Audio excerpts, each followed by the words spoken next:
Good afternoon, and welcome to the Candidates Forum for those individuals running for President-elect of the American Psychological Association. I am Rosie Phillips Davis, and I am the current President-elect of the APA, and I sat in these seats last year at this time.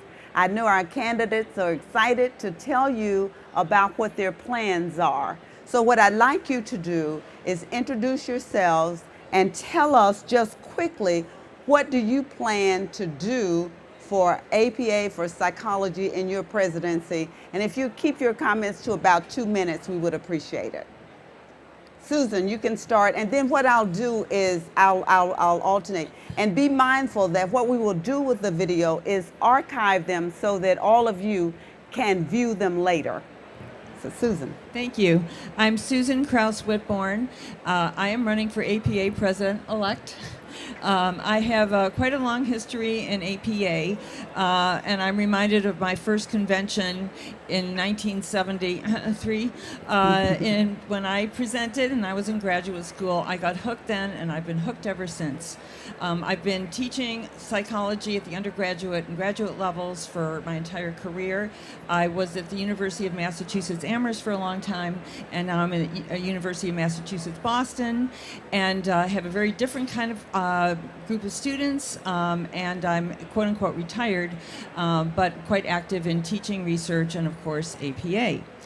My vision for APA has several prongs. First of all, my theme is bring psychology home to APA. As a long-term APA lover and fanatic, I'm always looking to see our profession, our association, engage more psychologists, keep our psychologists, and bring in new ones. So I want psychology to come home to our professional association, which is this, that we all love so much. Secondly, my career has focused on aging and adult development, and I would like to bring this focus into my presidential year.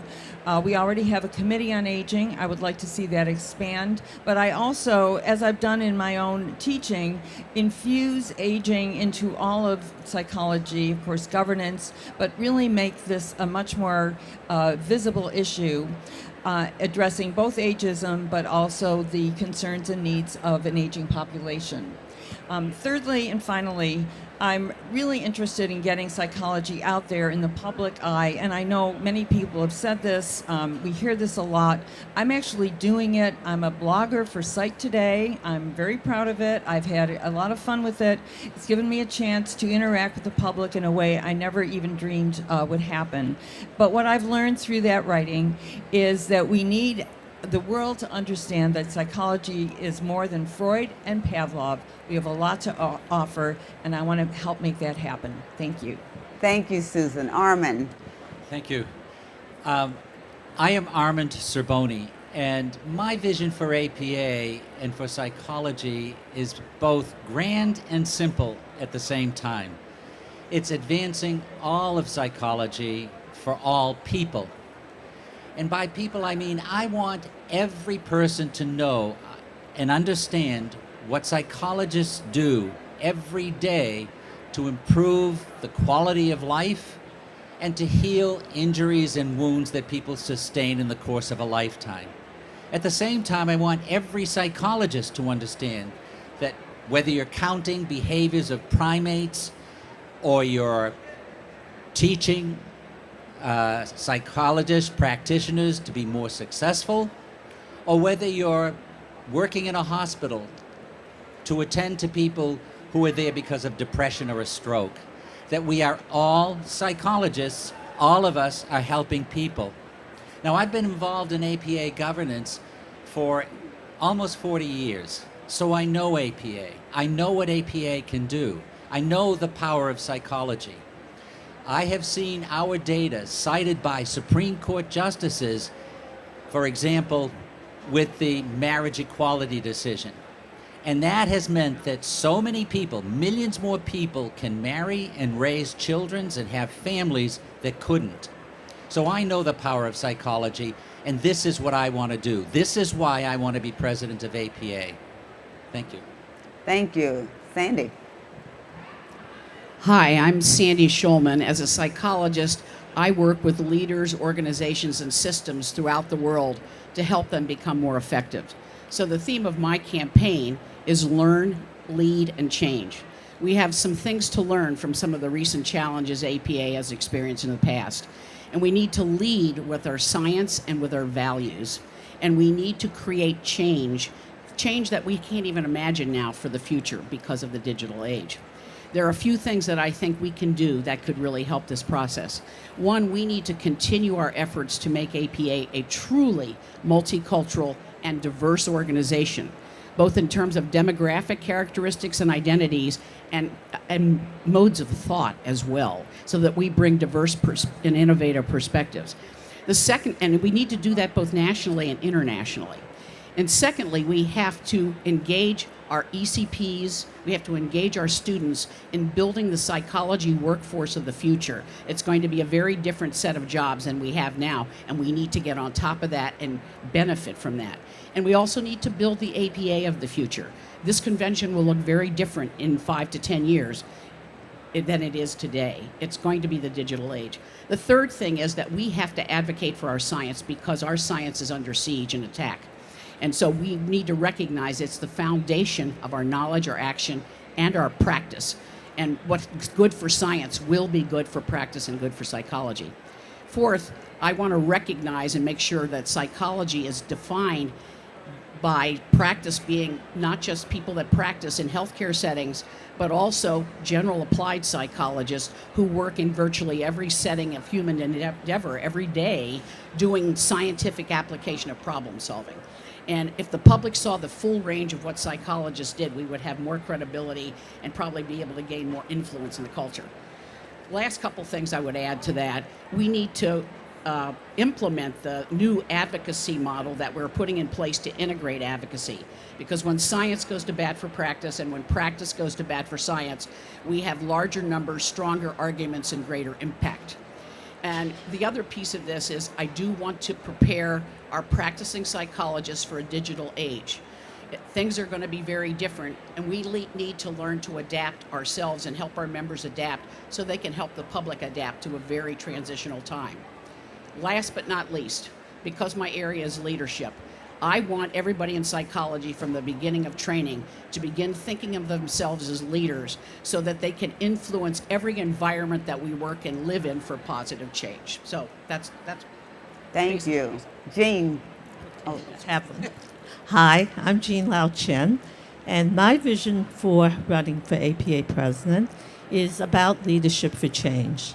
And I look at that in the context of what's going on in our country today as we see a volatile, uncertain kind of environment, and it's really leadership that's going to help us make a difference in terms of what's going to happen.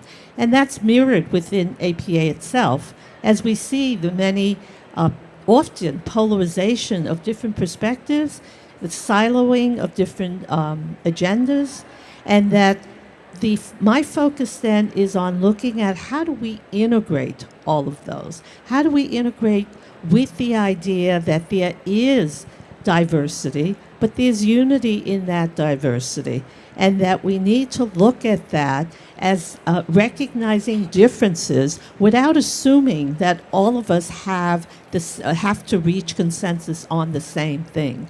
And I think that will go a long ways towards us working together as scientists, as practitioners, as advocates, as educators, towards achieving some common goals, which I think we all have, that's related to our values.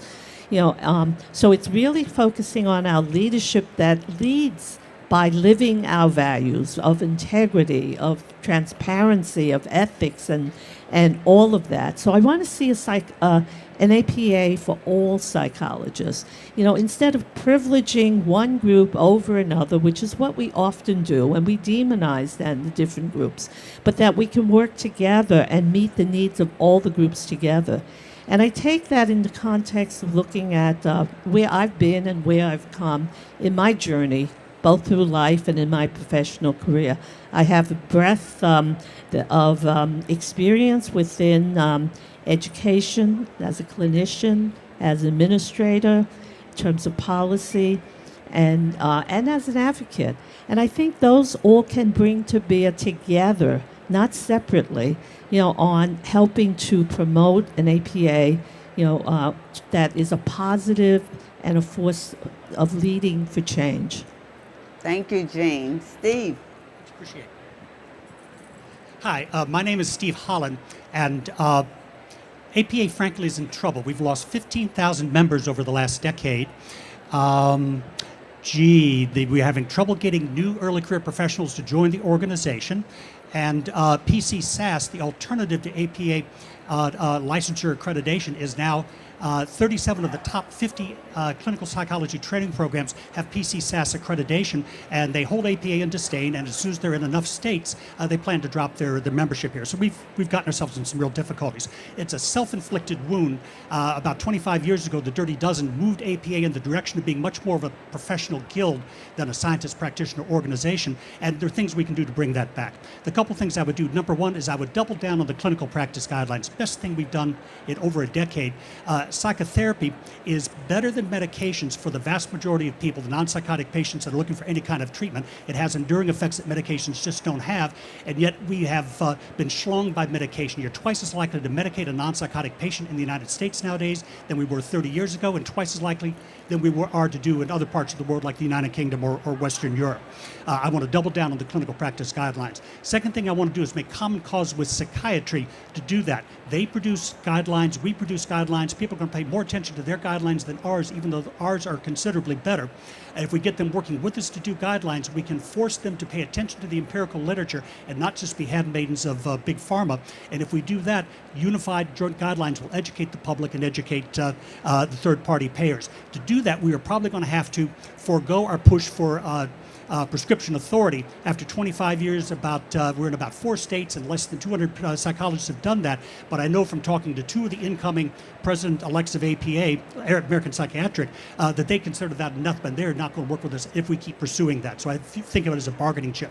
Number 3, it's a continuing embarrassment that we give CE credits for pseudoscience like energy field therapies that have no basis in scientific reality, and I'd like to see us stop that. As we can. Number 4, I would give the votes to graduate students. They would like to be part of us. I would like them to be part of us. We need to attend to our next generation. They'd like to vote. We should do that. There's really no reason to wait. Number 5, I would give independent practice status to master's level psychologists. There are more people in the world that need treatment than we have therapists to do that. Other professions are pumping out master's level people. Ours are simply better trained. It'd be good for the public, good for the profession, and those are the things I would like to do. Thanks. Okay, so we have 5 of you, so we're going to have to go quickly. I think we'll start with you, Sandy. What are 1 or 2 of the most pressing issues facing psychology and psychologists for 2019? I would say, first couple of things I would say is that the public does not understand or know what psychology is, what it does, and what impact it can have. And so we really have to create an understanding in the public, because a public that is psychologically minded and understands psychology is a public that will support psychology and will give us support for science and will give us support for practice and credibility. And I've always believed that what's good for the public is good for psychology. So that's one of the issues. I think the second thing that's really critical is that we're under siege in 2 places. The Affordable Care Act is being decimated, and that act was an opportunity for us to participate in integrated care and really give interprofessional care to the public. And I'm worried about what's going to happen to psychology's role in that. And then the other side of that is I'm extremely worried about science and facts being under siege in the United States. Mm-hmm. And if we do not support our science, then we don't have the foundation of our practice. Okay. And Jean? Okay, I agree with actually all the things that Sandy says, but I like to focus more on looking at psychology's strength.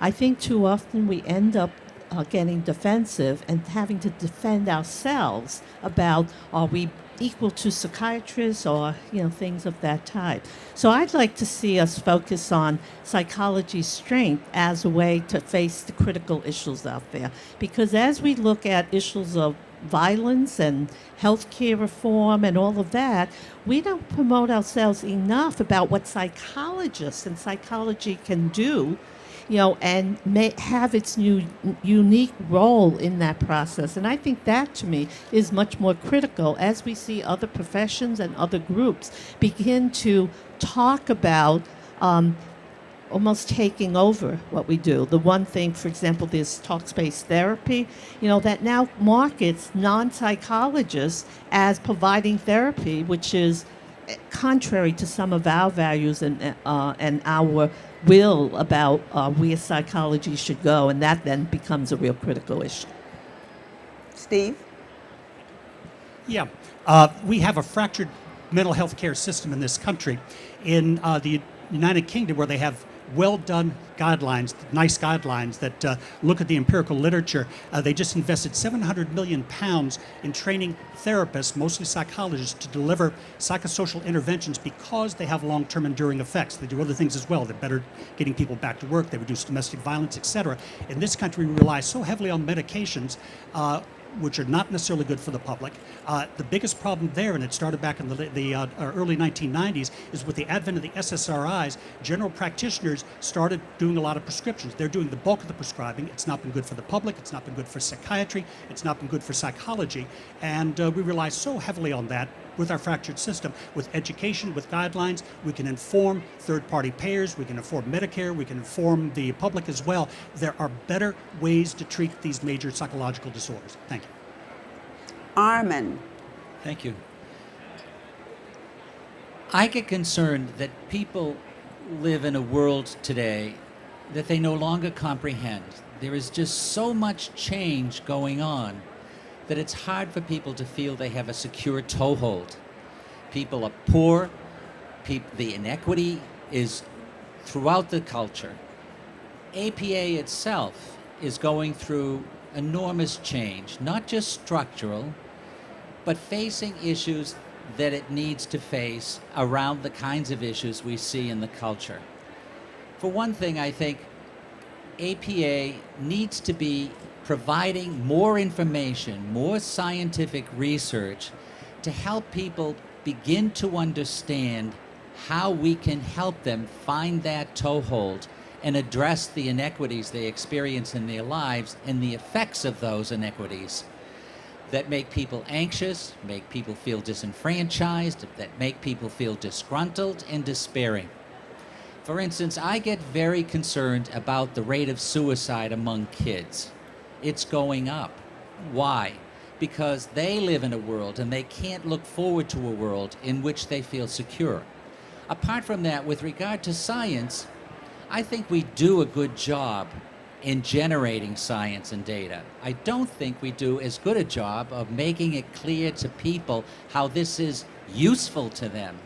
I have worked with the staff members in APA. That's one of the changes. We have new professional staff members. I'm working with the Office on Communications. I have worked with the Office on Membership to see what we can do to improve the functioning and capacity of APA to meet those needs.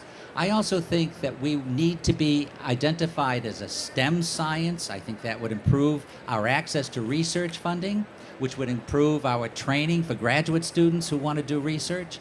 I also think that we need to be defined as a physician. Do you realize we are one of the only professions that in Medicare does not define as a physician, and yet we are Medicare providers? That has to change. Thank you. Susan? Thank you. Well, obviously, much of what has been said summarizes some of my concerns as well, particularly bringing psychology home. I want psychology to be more in people's mind as the solution to much of what is going on. And so when I think of what the challenges for psychology in 2019, I think that we are suffering in some ways from an identity crisis.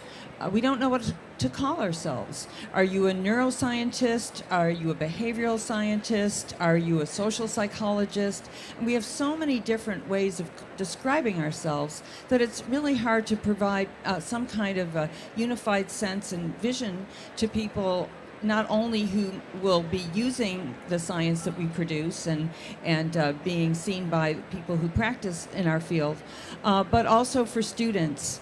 And I'm very passionate about education and bringing psychology into the curriculum at the youngest levels possible. Maybe not, preschool, but maybe. I mean, why not?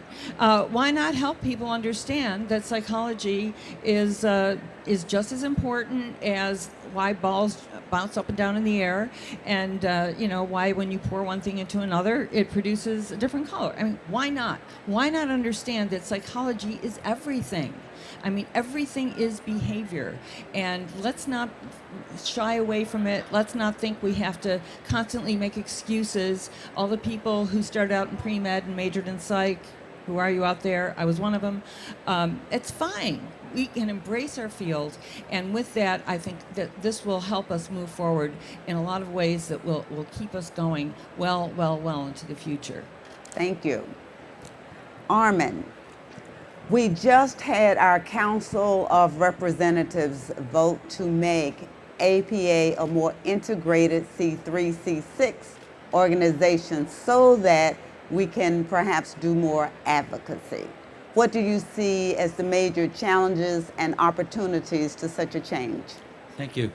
Well, it grows out of what I said earlier. APA is changing. It is changing in many, many ways to become an organization that can do more for psychologists and do more for psychology. So I think that the challenges APA has is making that transition so that issues about how much APA will advocate for science, how many of its resources will go into that effort, and how much of its resources will go into promoting the concerns of psychologists who are providing services. I think making us an organization that is primarily focused on advocacy is a change, a major one that I support 100%. Okay. Jean. Okay. I think there are lots of challenges and opportunities. I think the opportunity is that we can have one APA and the notion of our identity being clear in contrast to what it was before, where it was an APA-PO, an APA, and so on. And that's probably an important one, as well as the fact that as one APA, we can talk about the needs of all the different constituencies and groups.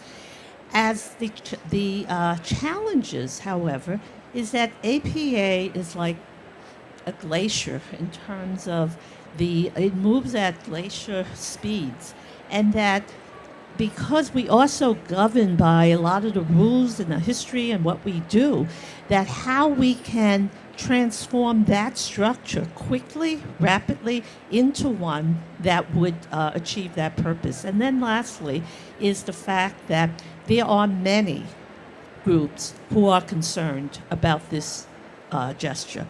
And how do we meet the needs of all those groups? Because everyone is saying, it's not going to be my needs. It's not going to meet my needs. And then the issue is, if they perceive as one or the other, then the groups will leave. So we need to grapple with that as an issue to be able to communicate and have the structure that will clearly recognize that it is for all groups. Thank you. Steve. Yes. I know very little about the C3, C6, and I'm very glad that those issues have been resolved. I'll do my best to help to resolve the issues that Jean just mentioned, but I would say I don't know a great deal about the internal governance, the internal funding structures of APA, but I do think if it helps facilitate advocacy good, and anything we can do to do that is a very worthwhile thing. One of the things we do know is we have the data on our side. There's good evidence that any number of areas, not just the treatment areas, but other kinds of issues, psychology as a science has generated some terrific insights and things. The more we can do to get that in front of the public and in front of the decision makers, the better. Thank you. Susan. Thank you. Well, I've been through the entire core process as the C3 and C6. This is the merger of the advocacy and the nonprofit side of APA, to put it simply. And I was one of the more skeptical ones about this because I represent one of the science divisions, and the people in the science divisions have been worried about what this would mean. Will science be swept up into practice, advocacy, and left out? So with that mindset, I've been open, though, to hearing all the arguments on all sides. And I actually felt really gratified this morning. I attended a science breakfast, which, of course, was at an ungodly early hour. But the science advocacy group within APA is very well positioned to act upon this change. I think they're ready to embrace the One APA philosophy. They're going to go and advocate. Everybody's going to get together and advocate for APA. And what I've heard people say, we're going to be able to go out and say, we're advocating for psychology, not for this part, or this part, because legislators don't make those distinctions. The public doesn't make that distinction. And when we're One APA and we can all go out and talk about why psychology needs funding, it needs representation, it needs adequate communication in the media, we will be more effective. So I think we do need to be cautious. There are possible complications that will arise, as in any sort of organizational restructuring. This one's going to be incredibly complex. I have faith in the APA staff and in governance that this will be done, not completely painlessly, but I think it will evolve and hopefully not be a melting glacier, but one that continues to grow and solidify. Thank you. Sandy. Thank you. As in many aspects of our life, the concept of integrated advocacy depends on your definition of integration. And we are in the beginning phases of that. My concept of the integration of advocacy means not that we just house every part of APA's functions under one tent and go advocate. I think it really means developing something that's bigger than we had before and creating the one psychology so that you have teams of people, scientists, practitioners, people in public policy and public interest, all advocating for things like workplace issues, healthcare issues, immigration, violence. Because when we take together all the different parts of the breadth of the things that psychologists do and the breadth of the knowledge and discipline we have, and we apply it with one voice, we will quadruple the impact that we've had on Capitol Hill or in our states up to that time. Yes, there are specific things that we have to do for science. There are specific things we have to advocate for practice. But when we advocate for the public, we need to come as one completely integrated group. That's the goal. And so the issue is, do we have the will to give up some of the siloed nature that we've had historically about resources and share to get a bigger slice of the pie? Thank you. Armin. What will you do to integrate all categories of psychologists into APA, especially across the career stages from students to senior psychologists? Thank you. One of the visions I have for APA is that APA would develop a 50-year plan, strategic plan, so that we would have a much better idea of what's going on in the world out there and the world that's changing that APA needs to understand to be able to plan for that future beyond the 5-year strategic plan that we do as a rule, as a bylaw rule. And to do that effectively, we have to have students and early career psychologists, because they will be most affected by the future. So I want to be sure that when we go about doing that, we include them. I also think that the students and early career psychologists need to understand from those of us who are much older and more experienced what we've done, what mountains we have climbed, and what mistakes that we have made. And so, what I want to do is really get together in a series of meetings, whether that's virtual or in person, with people from APA, but also experts outside APA who understand the future, who understand social change from a different perspective. That's really what I would like to do to address the problem. What comes out of that, I think, will be a much more coherent sense of who we are as psychologists, who we need to be as psychologists in the future. Because I don't think it's just APA that is changing, it's psychology that's changing. Thank you. Susan. Well, this is a really complex question, but I have some ideas about both not only the incoming, but also, as you so kindly put it, the senior psychologists. Yes. I like that. I was the president of the Eastern Psychological Association, which is one of the regionals and is mainly populated by undergraduate attendees who are learning about psychology through their first poster presentation, or if they're lucky, paper presentation, and they're there to gain kind of access at a level that APA can't provide. Many of them are Psych-Chi members. I was a Psych-Chi advisor at UMass Amherst for 20 years and really worked with our chapter, hundreds and hundreds of students, and really got to understand what their concerns are. I did career workshops, graduate school workshops for them to try to help them understand that there's more to psychology than clinical psychology. Not that, it's needed, obviously, but I think so few students just don't understand all the many different aspects of psychology. So I think it's discouraging to not get into graduate school. It's discouraging to go into a program and find you're laden with debt.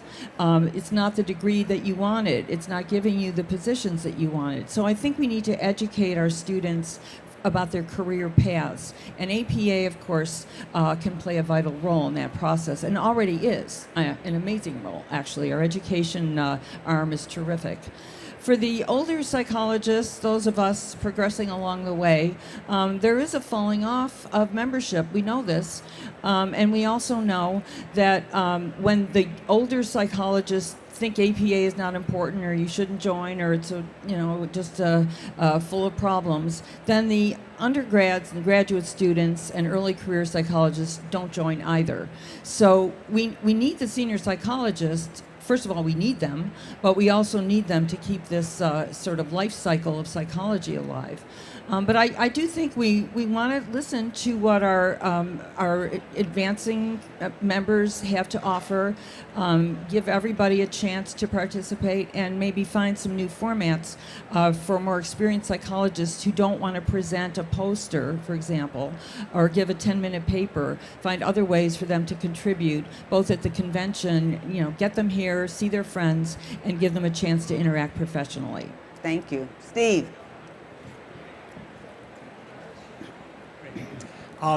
My father was an independent practitioner, 40 years in practice in Rockford, Illinois.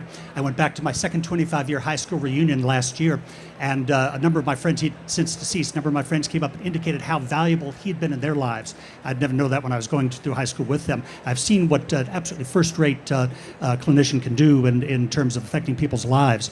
My wife is a developmental psychopathologist.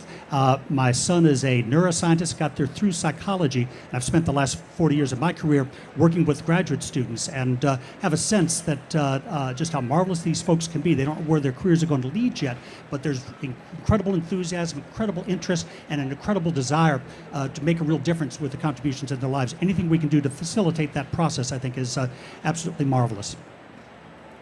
Jean, go ahead. Could you repeat the question for me again? Yes, I can. Let me find it. Okay, here we go. What?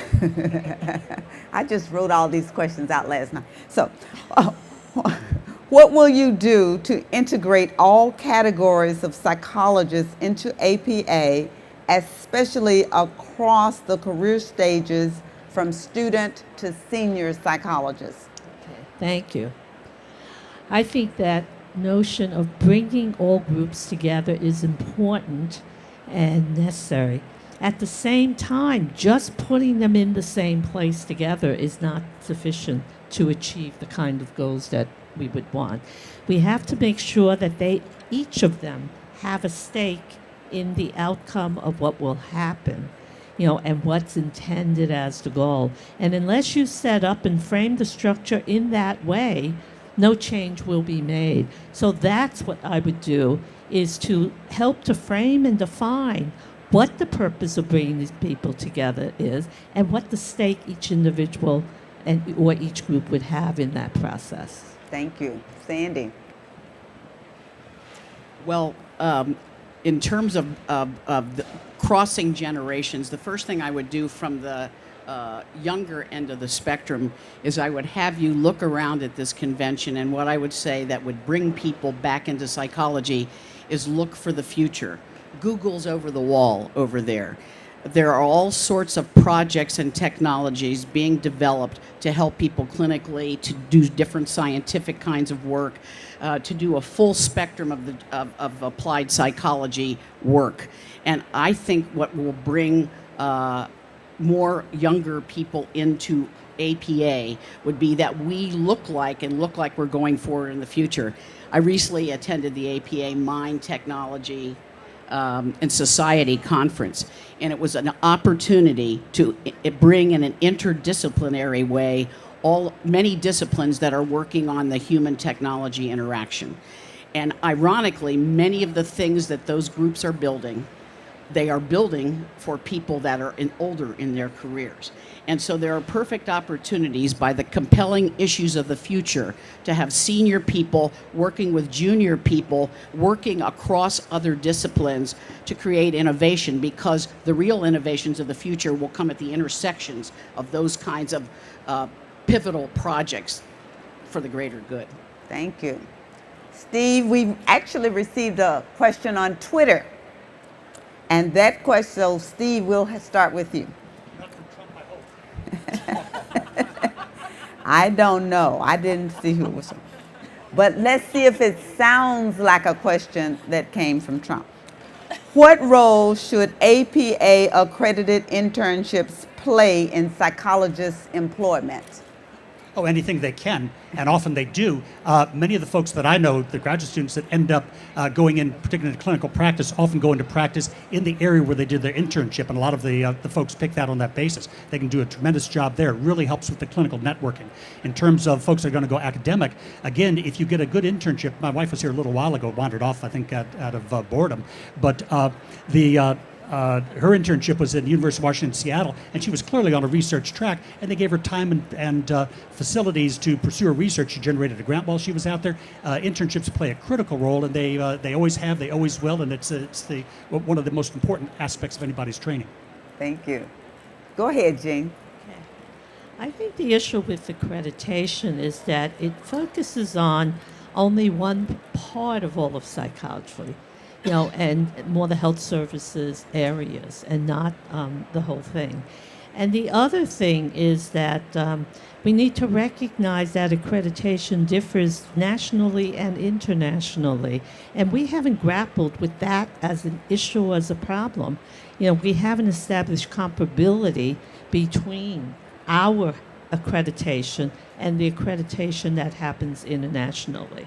And that's a very challenging thing, but I think APA can and needs to start with taking a look at that, because if we are truly talking about global partnerships and so on, we can't even get out of the first base, in doing that, because we can't have then students taking international internships in order to, because it won't count.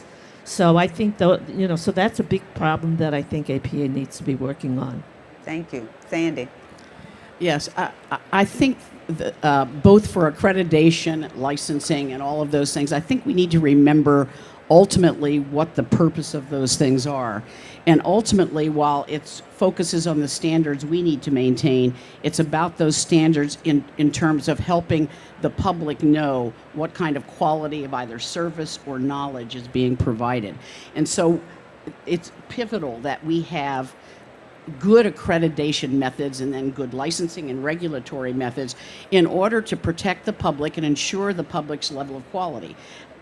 Historically, professions are defined by their ability to create the highest standards of practice and conduct in science. And so, from my perspective, it's absolutely vital that we keep growing those internship opportunities and make sure that the things that are most vital that psychologists need to know as the world is changing are incorporated into those internships. And that's one of the ways that you can guarantee that people that are coming out to practice or people that are coming out to do research for the first time are up to date and have been inculcated with the current ethics and practice that they need. Thank you.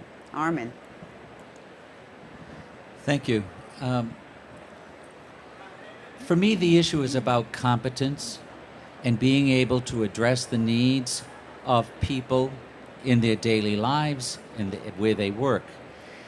The best way to do that, of course, is to have certain standards that we can meet. And that's the purpose of accreditation, is to ensure that people are getting the adequate training.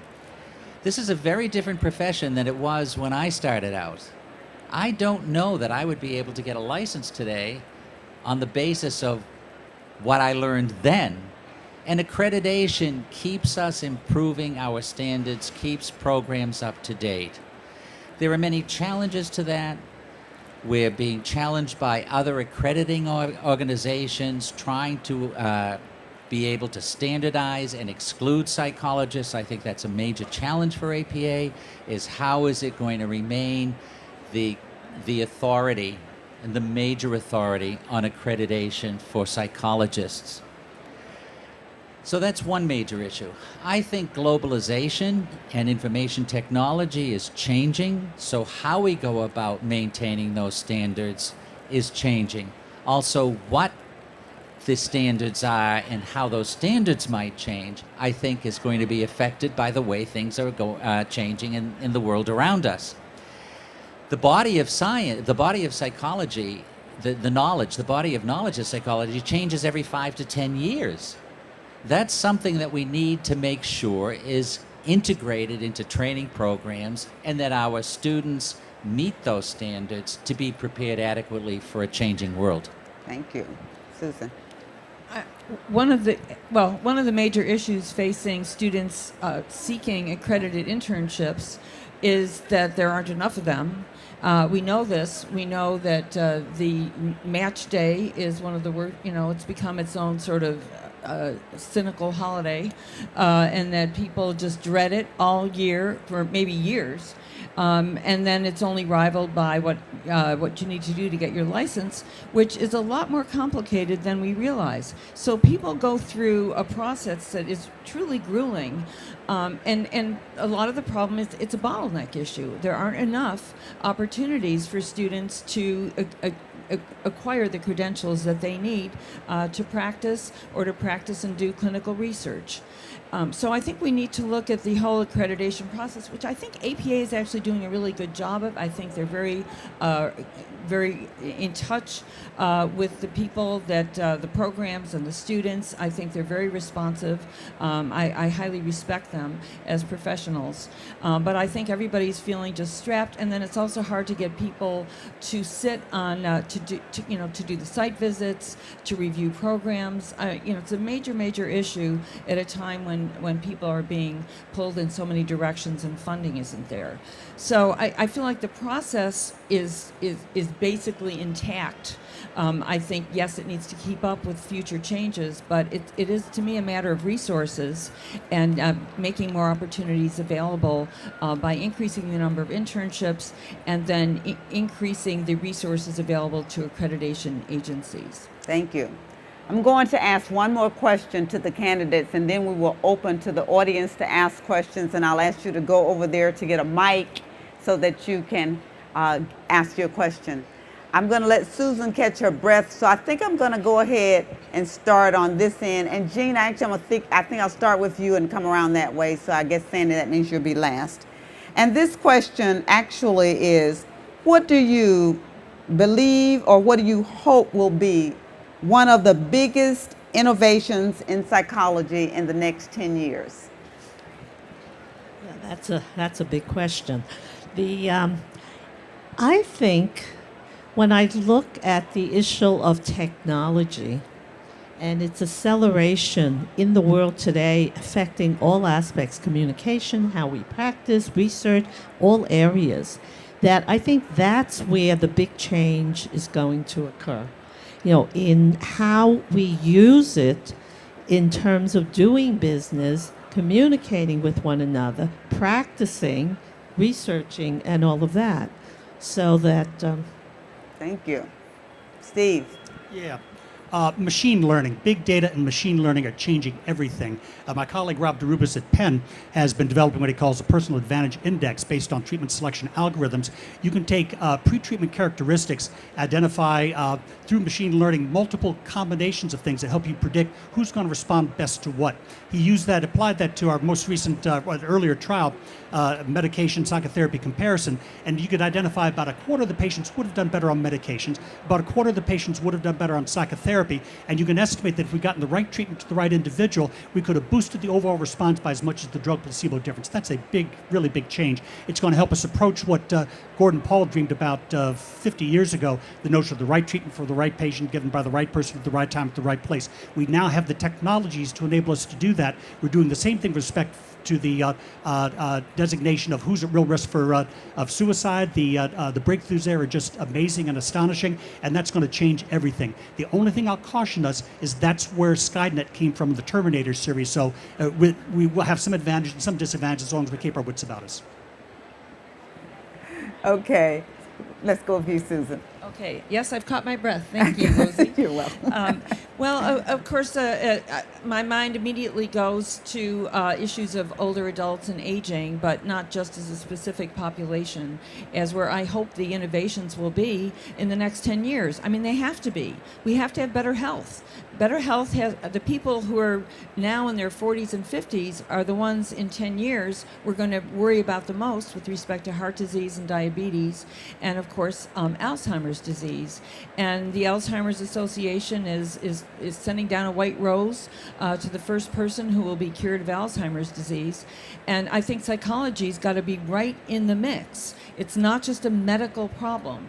It's a biological process, yes, but we don't even know how much psychological factors are involved in Alzheimer's. Of course, health is as well. So to me, I think the biggest innovations will have to be with the changes in the older adult population and preparing all of us for these changes as they will inevitably occur. Thank you. Armin. Thank you. The first thing I think of is how neurology and the study of neuropsychology is going to change the world and what will happen over the next 10 years or more.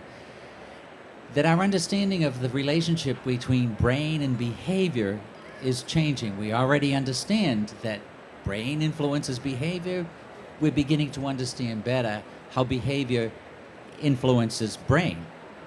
So that's one major thing. The other thing I think has to do with, and this is coming from me as a clinician, is telepsychology and how IT is changing the way in which our services are offered, especially globally.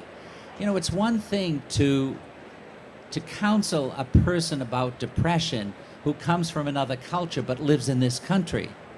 It's another thing to counsel that person through telepsychology embedded in their own culture on the very same issues. Those are the kinds of things that I think are going to be affecting us most. Our telepsychology, we need research to document that it's effective. What are the kinds of licensing requirements that are there? And then neuropsychology, understanding the relationship between brain and behavior. Thank you. Sandy. 2 mics. Yeah. It's hard to predict exactly where the change is going to happen in 10 years. It may happen a little slower than we think, but when it starts, it's going to be really, really fast. What's going to basically happen is I think psychology is going to be challenged to keep up with the changes in human behavior. The changes that will come from our advancing neuroscience, the changes that will come from the intersection of humanness and technology, artificial intelligence, the changes that will come from the impact of the big data boom and the analysis and the ability to do things. The notion of robotics will be in here. People will not be living their daily lives the same way in 10 years that they are now, which means that every aspect of their psyches, every aspect of their daily living is going to change. So our ability to help people adapt and thrive effectively in the future will depend on our ability to keep up with understanding the change processes that they're going through and interacting in the world that is coming to be, not the world that has been. And that, to me, is if we have to lead the way in doing that, and that's what we need to prepare for.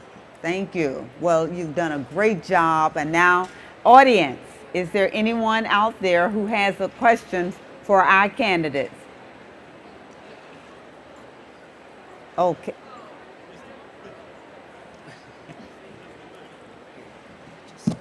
Remember to hold the mic right to your mouth. Good afternoon. Hi, my name is Odori Mieko Hines. I'm a doctoral graduate student at Abizu University in Miami, Florida. My question comes from because I feel that even within the APA, I'm not as valued, and it's not based off of my race, my gender, my age, or knowledge, but more so because of my educational path that I chose. Meaning that I didn't go the PhD route, I went the PsyD route.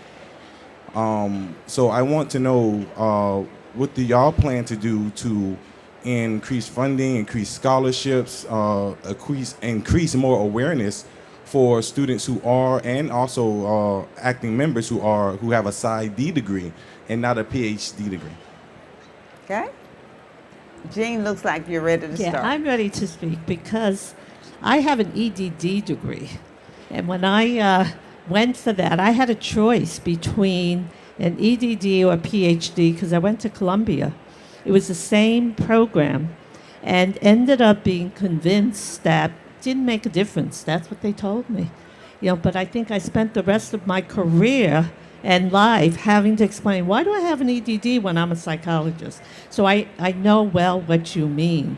And I think that has to do with the issues of how we stigmatize, and privileged the PhD over the PsyD as being the higher, more priority, when we really have to be looking at that there are good PhDs, there are good PsyDs, but there are also not so good PhDs and not so good PsyDs. So that it's a stigma within society and within our profession about how we do that. Because we do that similarly with clinical, counseling, and school in those degrees. I got my degree in school and had to explain why I still felt proud that I wanted to go to school.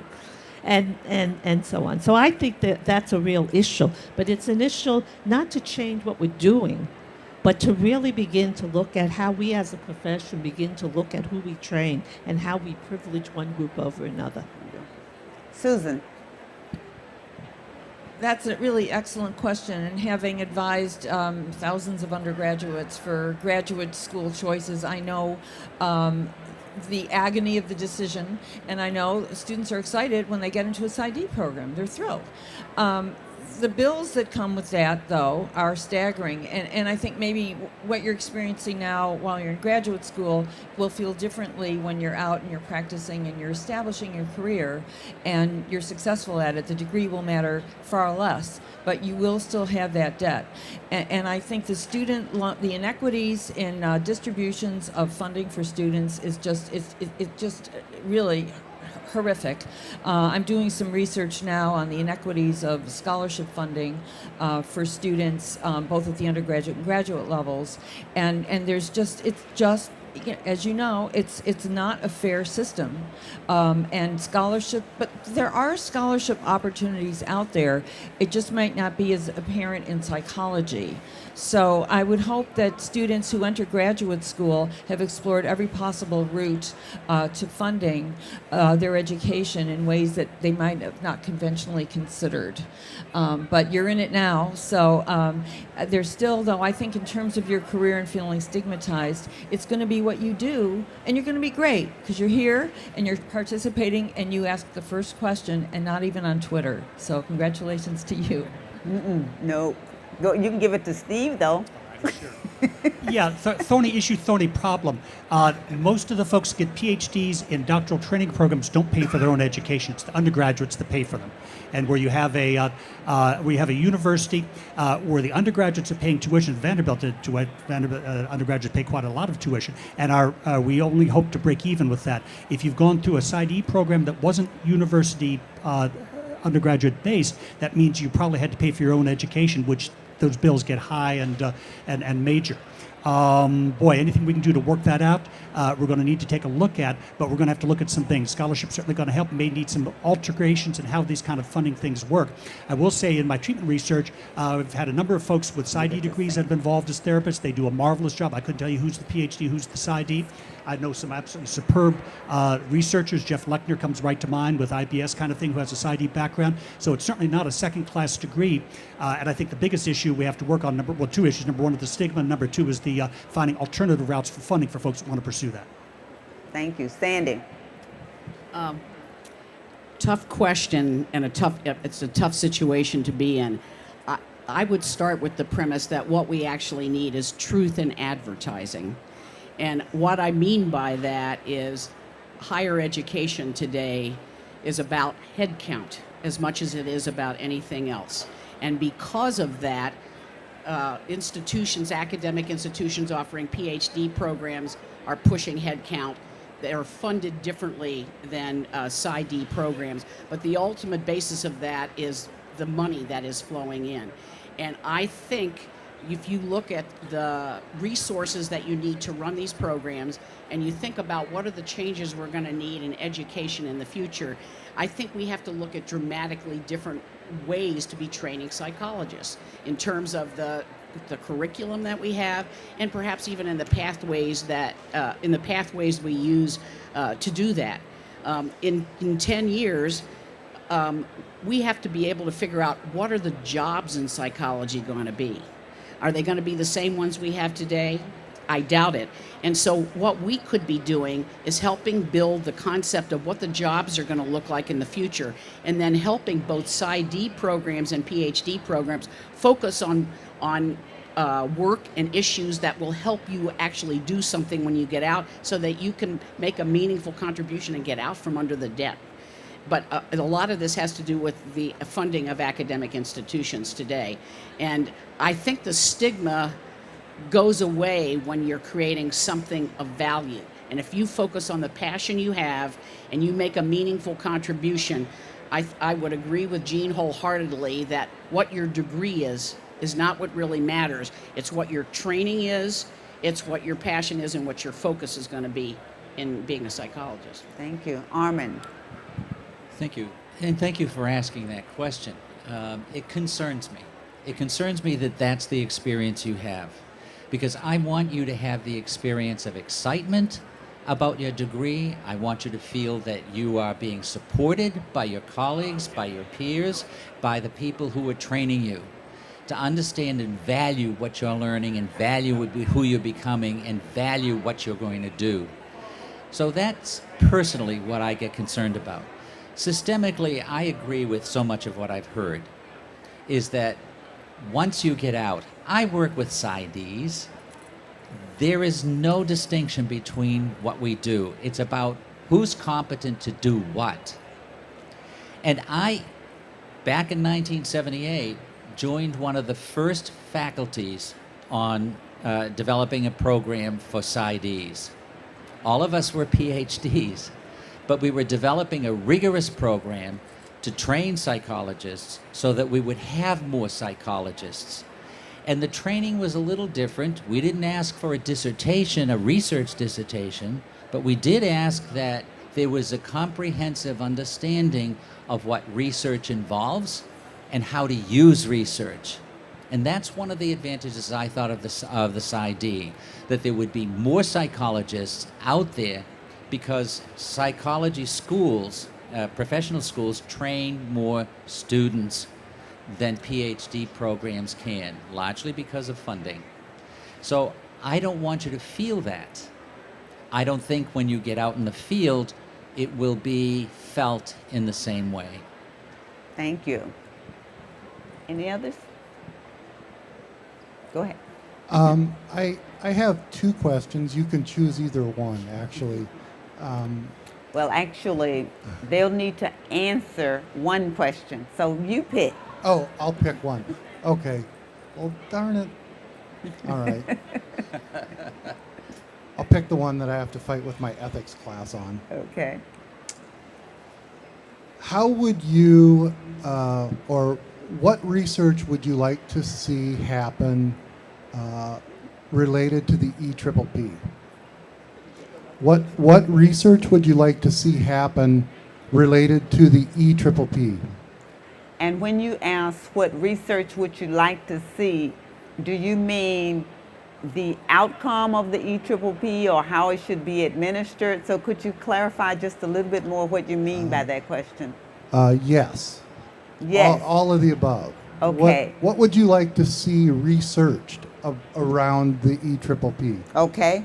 As the guiding assessment for licensure, how would you like to see it continue to looked at as a piece of science? It's a scientific piece of assessment. It's a tool. So how should it be researched? Okay. So what is the research we need around the EPPP? Well, I was an item writer for the EPPP, or have been, so I kind of know about the inner workings of how it's constructed, and I know there's a lot of mythology about it, and of course the change in the exam now. But in terms of looking at, say, comparable exams as entry-level exams for college or graduate school, I mean, we know that the best predictor of future performance is your actual performance and not your score in a test.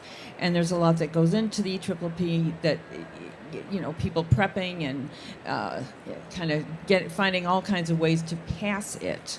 But as with those other exams, we need predictive analytics that actually take all the data that there are from the EPPP and see how it predicted future markers in career and in practice, and in the kind of the markers that people hit. So that, and it can be longitudinal. I mean, it could be a very long-term study, and it could be very big. So that would be my ideal research study. I don't know if it's been conducted, but I haven't heard if it is.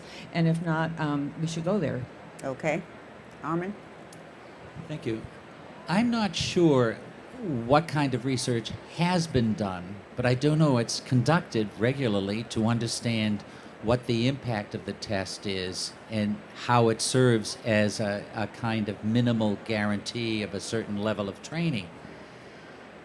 I get more concerned about how it affects different cultures and people who take it. And I would certainly like to see more research on how to adapt an EPPP so that people from different cultures who have different ways of learning, who have different ways of understanding the world around them, take the test, and it's meaningful. It's a meaningful measure of their competence. So that's principally what I would like to see.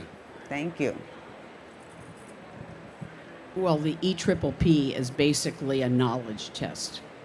And so the question becomes scientifically, what's the relationship between knowing something and being able to do it well for the benefit of the public, or for the benefit of anybody in any culture at any time? So I think from that perspective, the science that has to be there is the kind of thing that Susan's talking about, which are longitudinal studies that look at the relative role of the variance accounted for by a knowledge test with behaviorally based and competency based tests, and outcomes, and both outcomes of what people are able to do with clients as well as what the career markers are later. Those are the pieces that I think need to be in there. But that's what we have to remember. I think we always assume, we overestimate the power of knowledge in terms of determining behavior and effectiveness. And you need knowledge, but you need more than that. Thank you. Yeah, I agree with what my colleagues have said before me. So I only want to add then that it is only one measure, And I think that when we look at predictors and all of that stuff, we need to consider other kinds of information about what we want to be predicting, and that the EPPP is not the only one. So I don't disagree with what we're saying about that, but I think we need to look at other kinds of measures as well. Okay, Steve? Yeah, and I'm just happy I was at the end of the line because I don't know what the EPPP is. I assume it's the The licensure exam. Yeah, but it's the written portion. The Yes, multiple choice. well, yeah. Yeah, okay, right. So all the You can't get licensed without it. yes, nowadays. And again, we had multiple choice exams back when I got licensed as well. So sure, the whole notion of having a good approach to construct validity to examine, is it doing what we want it to do? Does it address those things? Does it pick up on different cultures? Does it pick up on different kinds of aspects? All of those things are absolutely critical. There's a whole program of research that could be pursued, and hopefully those kind of things are. There are also some individual differences. If life were a multiple choice test, I would fly right through. And I had no problem with those kinds of aspects. My wife was absolutely marvelous developmental psychopathologist, has never done as well on multiple choice exams, and yet her program of research outstrips mine by far. She gets paid more than I do. She deserves to. She's a marvelous scientist. If you just went from how, for example, our GRE scores went to, she would have had more trouble getting into graduate school than I would. So clearly we have all kinds of issues about how we go about assessing these kind of things. Thank you. And one more. Hi, I'm Evan Mayo Wilson, Johns Hopkins.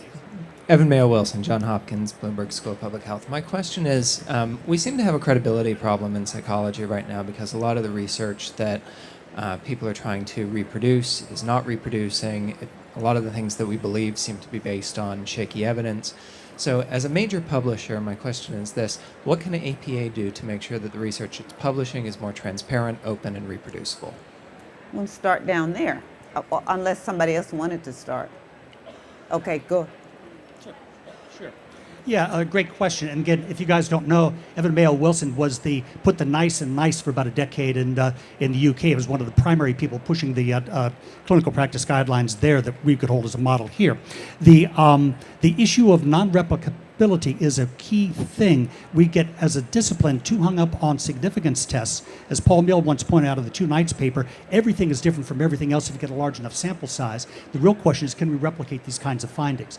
And for example, the psychotherapy literature I know best, we have good evidence that, for example, psychological interventions have enduring effects you don't find for medications. For CBT, we've got 8 studies in the literature, 7 of the 8 replicate the finding. That's a solid finding. When you get robustness, you need that. First thing, number 1, is don't get too excited about anything that's new and exciting until you see replications. Number 2, we can start asking for replications at the level of the journal. Some journals do that now. And in social psychology, we tend to get easily get effects for trivial things. They often insist on conceptual replication multiple times, and those things we can do. The Ioannidis and others have pointed out that we really have many of our quotes established findings don't hold up when you try to replicate. The additional thing we have to be concerned about is making sure that we keep track of those things where we don't get replications. Eric Turner did a marvelous study where he looked at the FDA database for pharmacotherapy versus pill placebo. If you look at the published literature, 95% of the trials in the literature suggest that medications beat placebo. If you look at what was submitted to the FDA under penalty of law, it's about 50-50 split. So we really overestimate the efficacy of these kinds of treatments. I think the additional thing that I would probably do myself is make sure that journals would make a decision, accept or reject a manuscript on the basis of the introduction and the method section before they look at the results. That way we would get the non-significant findings published as readily as significant findings. I'll stop there. Thank you. Sandy? Yeah, I think there are a couple of things that we can do in psychology. I think the journals that we publish could do a couple of things. One, we don't regularly go out and solicit issues on an issue and ask for replication of major findings. So in other words, we don't even go to try to encourage. If you went back the last 5 years and in any particular field and said, what are the 6 or 7 major things that we are finding at this point, and really try to integrate what those findings are and then solicit research for things that would either corroborate or invalidate what those findings are. We don't go back and put them together. I also think that as we get into more of the ability to do larger data analytics, we're going to be able to compare data sets and share data sets across projects where we are going to get we will eliminate a lot more of the variance that we're seeing in some of the situations that we have. The other piece of that is I'm very reminded of a professor I had in graduate school that tried to replicate an incredibly major study on behaviorist study, and he couldn't replicate it, and he tried everything he could to not replicate it. So he wrote a paper on what might be the potential problem, and he couldn't get it published. And so one of the things that we should begin to publish is if we understand and publish things that are at the 0.05 level, we should also be publishing things about what if we're wrong. And that could start the dialogue that could really help improve the quality of the research that we're publishing. Thank you. I would have- Susan I'm wants sorry. to go. Oh, did you not speak? No, I didn't speak. Okay, Susan asked me could she go, so you can go next after Susan. Okay. Well, I'm deeply upset about this problem, deeply disturbed. I mean, when those findings first started coming out, reading about this in the New York Times and your entire science being smacked is not pleasant at any level in any way. I think some of the reasons for those findings getting all the attention they did and then the attention when they didn't come out was the kind of the drive for media coverage and books and TED Talks and people wanting to really monetize their research. So they're going to make a lot out of something little, and then they were called to task, rightly so. So now we have, in fact, there's a Journal of Irreproducible Results, or there's one of my journals I'm on an editorial board on is publishing an issue on null results. The open science, open data science, APA actually has already built in a number of controls, as you probably know, for people to have to make their data available, be completely open about their samples, and editors are on notice. I was at a panel discussion this morning of journal editors where we talked about, editors know this. They now subject manuscripts to the equivalent of what undergraduates have to do, turn it in, to make sure the stuff hasn't been plagiarized. They check statistical effects. They check references. So this was bad that it happened, but good for the future of science because everybody now is much more attuned to the dangers of such findings really making a mess of our field. Thank you, Susan. Go ahead, Jane. Yeah, I think what I want to focus on is it's sort of like what Susan has begun to say, that the media has really colored sort of how we're looking at these issues. But I'd like to focus on the fact that, one, there's a lot more being said about what we typically, how we do the methodology, because typically we have always thrown out any non-significant findings. But I think, as you've alluded to, there's something we need to be looking at there, why they're non-significant. The second thing is the issue of replication. And we put a lot of emphasis on replication, but that's really the complexity of what our science is. And the fact is that a laboratory finding is very different from a field finding. And the thing is that you can't control all the variables in the field areas, and that a lot of times then the lack of replication is because you don't have that pure laboratory replication of some of what's going on. And so when we don't replicate something, we say it's because it's bad. Well, maybe because the contextual factors to that has been different. And then the last thing I'd say about it is that we need to be looking at the methodologies that we use, because I feel we privilege certain ways of looking at things and certain methodologies of looking at things. And that therefore we're saying if it doesn't follow, a certain procedure in terms of randomized controlled studies, it doesn't mean anything, doesn't say anything, it's not good enough. So I think we need to recognize that when you're talking about something as complex as psychotherapy and other kinds of things, there are other knowledges, evidence that is also important and contributes to that. And you may not be able to replicate that. Thank you. Armin, you have the last word. Thank you. And thank you for asking that question. This is one that concerns me a lot but more from the concern I have about how it undermines trust in the studies we do produce and discrediting the science potentially.